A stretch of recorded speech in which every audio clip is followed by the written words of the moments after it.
Oh shit. What's good, tribe? What's going on? It's your man, Mr. Intense. Back as promised. Only here to discuss part 2 video or part 1 video that's already made. If you have not seen that, go check it out, please. For those of you that are new incomers, my name is Mr. Intense. If you rather see me outside of YouTube, you can call me Pat or Patrick. Preferably, it don't matter. How are you? Now, today's video is going to be a recap of part 1, Lilith in the First House discussion and detailed explanation. I will be pretty much separating the two and talking about Lilith first, and then we're going to move to the first house and then conjunct those together and what it's like to have them both as a natal placement in your chart. I too have this placement, but before we go there, I just want to tap in with my people and ask, how's everyone doing? How's everybody on this Saturday? I hope you guys are just kicked back, relaxing with nothing on your mind. You know, time right now is not time. You're just chilling.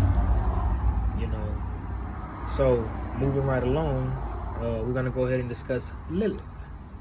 Now, Lilith, as I said before, Lilith is, I do believe, an asteroid that's far deeply out in space somewhere, that's completely away from the solar system planets that we already have here in space and time, due to us and our equal in our system. Also, Lilith is also known to be Adam's first wife in the Bible, and I read where she was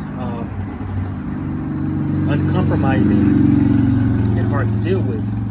So the angel of the Lord had to come down to descend to sort out the difference between Adam and Lilith, because Adam asked his first wife Lilith, hey, lay down so that I may lay on top of you. And I do believe that Lilith responded like, no, you lay down so that I may lay on top of you. So there was a big confliction between the two. So the angel of the Lord just tried to fuse the problem and pretty much found out that, you know, she's a bitch. You know, she's hard to deal with. So I'm going to go ahead and get rid of you. So to articulate this eloquently, she was cast out into the heavens. Excuse me. Sorry about that. She was cast out of the heavens. So as she was cast out, she began to roam the earth as a demon, some may say. Others may call her a demonic force that roamed the earth and also slayed children and killed and took on people and became an entity that was a force that was unfuckwittable. So that's Lilith in a nutshell. Okay, so we have the first house. We have the house of Aries, the house of self, the house of I, the house of others may see you when you step outside your home, right? When you open the door and you got somebody right there, that's your first house. House of Aries, the sign of the baby of the zodiac. We have that. So when we put both Lilith and the first house together, we have somebody that's fascinating. We have somebody that's a true rebel from the heart and out. We have somebody that's completely uncompromising, mysterious, deep, dark, feminine. The strengths of this sign, like I said, are charming, magnetic, appealing, sexy as hell, and also attractive.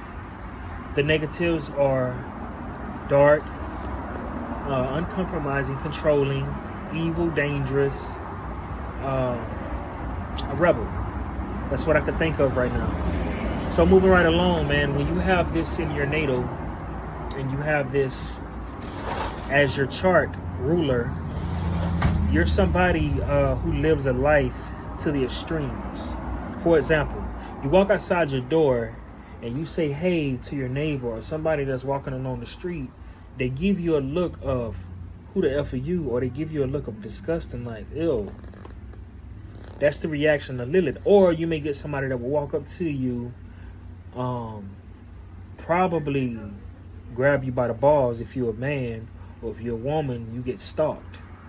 This is the extreme reactions of having Lilith in the first house. I know this is a little blunt, but those who have this actual placement know what I'm talking about. And I just so happen to have this in my Scorpio right in the middle, along with Pluto in the first house, followed by Scorpio rising. So my life is extremes, man. So anyway, following with that, you live lives like that. Now, career-wise, you will be excellent as far as somebody who will be a healer, a great therapist, great at holding secrets. You can heal people. So there are key points and also good things to have this placement. You can see through people. It's almost similar to Pluto in the first house. You have a bullshit detector. You get what I'm saying? So when we think of famous people like Michael Jackson, who was a great, the impact that he had, he was very influential. And with that Lilith sitting there, he also faced horrible loads of criticism. He was also talked about, ridiculed. He faced a lot of backlash, and all these things were who people label him to be. But now, mind you, people will label you something that they actually are. That's the tough thing with having Lilith in the first house, right? So, me personally, man, I faced it. I was at a job one time, give you a little backstory. I was at a job one time, man. I wasn't there long. Actually, I was doing my interview into my orientation, actually. First day there, man, I got cold stairs. The stairs were so cold, I thought I needed a jacket that day, man, for real. So I'm like, dang, I feel like these people know me when I didn't know them. And I've experienced things like that. It was a girl that labeled me a narcissist. She thought I was evil. I was everything and the devil. And never had a conversation with me, man. So my Pluto's intensified it because I will make direct eye contact with somebody. And it's like, I'm not trying to look into you. I'm just looking at you. Right? But people will take it as if you're trying to pierce them. It's heavy duty, man, when you got this placement. So that's all I got right now as on Lilith in the first house. However, if I have anything else that I've left out, you guys drop it in the comment section. I appreciate it. Good or bad, I'm open to all. Now, next video will be Pluto in the first house. I will be following up. So give me a like, comment, share, and a subscription. It's your man, Mr. Intense. Thank you so much for tuning in.